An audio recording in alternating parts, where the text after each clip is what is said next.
Do you know what fentanyl is? No. Are you aware of what fentanyl is? No, I'm not. Do you know what fentanyl is? No, I have no idea what fentanyl is. Are you aware of what the opioid fentanyl is? Yeah. Do you know what fentanyl is? Somewhat.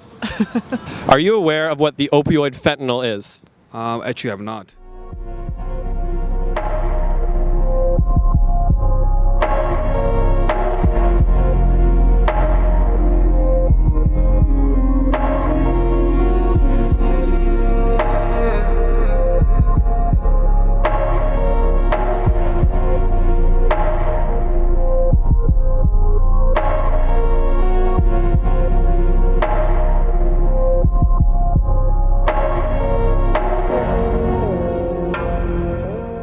What is your role in healthcare, and how does it relate to fentanyl? So for about 15 years or so, I was actually a registered nurse and would work in the intensive care unit. And then after that, I've gained my additional licensing for a nurse practitioner. So between both roles, I've actually been around fentanyl quite a bit. What is the main use of fentanyl in regard to the patients you assist? Okay, so when I worked in the intensive care unit, that would be to manage their acute pain. It would be, fentanyl is like a medication that's about 100 times stronger than morphine. So what that medication does is it you can use very small amounts and it works very quickly. So what are some of the side effects of fentanyl, and have you seen patients exhibit this when you were in their care?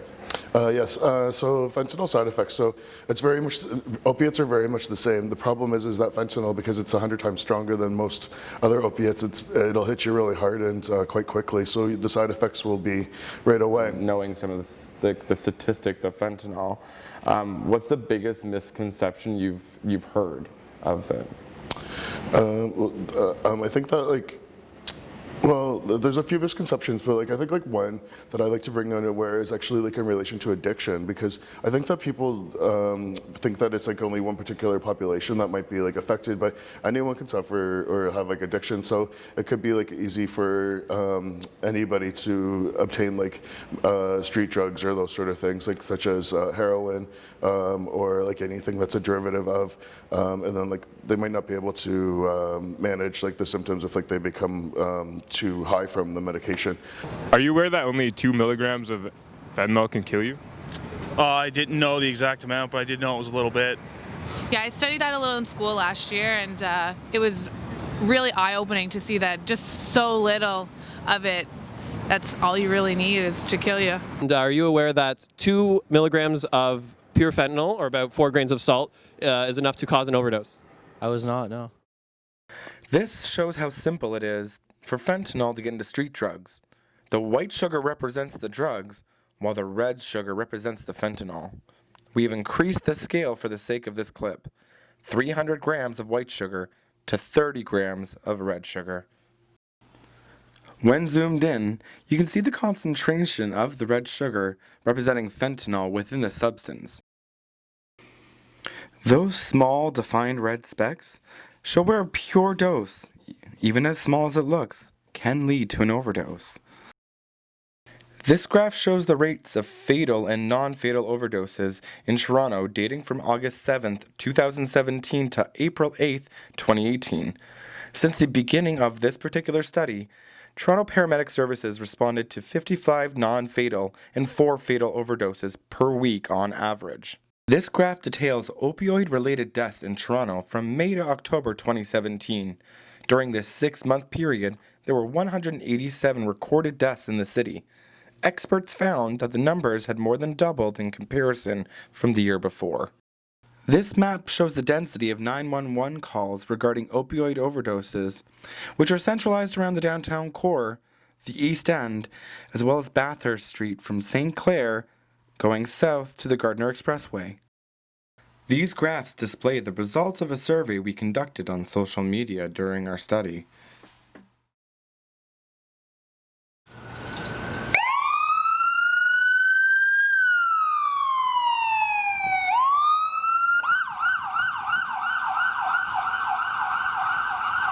Are you aware that fentanyl can be mixed into various different drugs such as MDMA, cocaine, even marijuana? That's kind of scary. No, I wasn't aware of that. Are you aware that it can be cut into, fentanyl can be cut into drugs like cocaine and M? I wasn't aware of that. Are you aware that fentanyl can be mixed into different drugs such as MDMA, cocaine, even weed? I heard that. So is there anything that recreational drug users should know about fentanyl specifically and what it does to their bodies or how it can come into their personal drugs? There are quite a few things. A, know your dealer. Always know your dealer. Cross-contamination is a big thing. And sometimes, quite a few times actually, like in terms of percentage, people don't know that they are getting fentanyl. There are fentanyl testing strips which you can pick up or that are distributed to certain community health centers.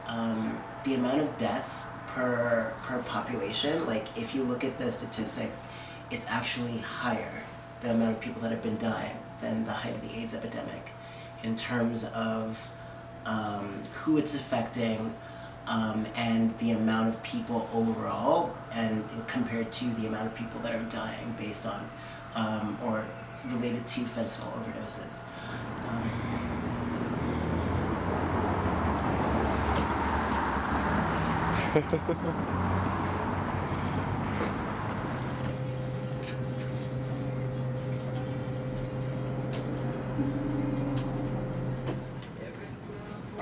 How are you? Can I get a naloxone kit? Absolutely, yeah. Is it for yourself or is it for a family member? It's for myself, actually. Okay, no problem. Come on over here. Just need your health card? Okay, perfect. Thank you. So we'll get your profile set up and then we'll get you on your way, okay? So here's the kit itself.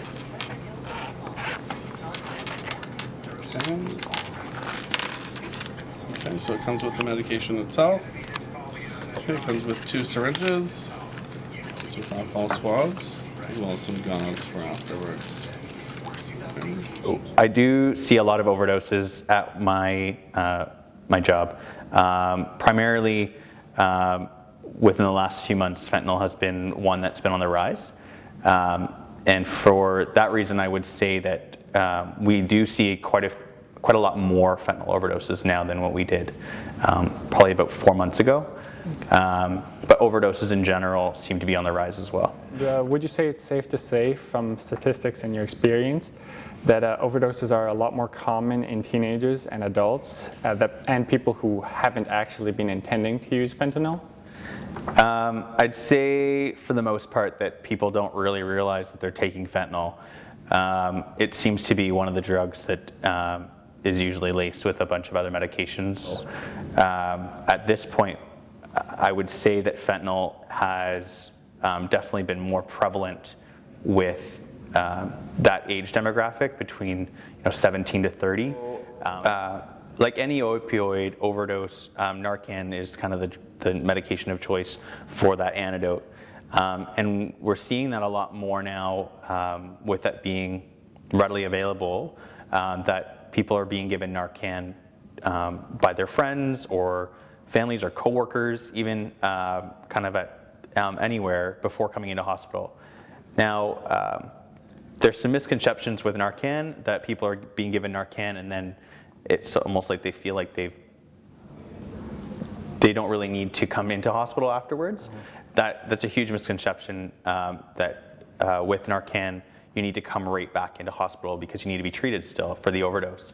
It's just kind of a temporary Band-Aid until you can actually be treated. What would you say the most common misconception or misjudgment, the belief of the crisis itself is and in the epidemic regarding fentanyl?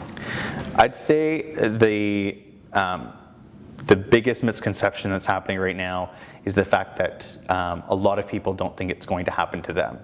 So they're taking drugs that are off the street, that they're buying from who knows who, and they don't think that it could be laced with fentanyl. However, we're seeing it on the rise, so it's not that it's prevalent specifically in certain areas, it's actually happening in smaller communities, like where I'm from up in Barrie, Midland area. And people are not assuming that that kind of fentanyl overdose or an overdose in general is going to happen to them.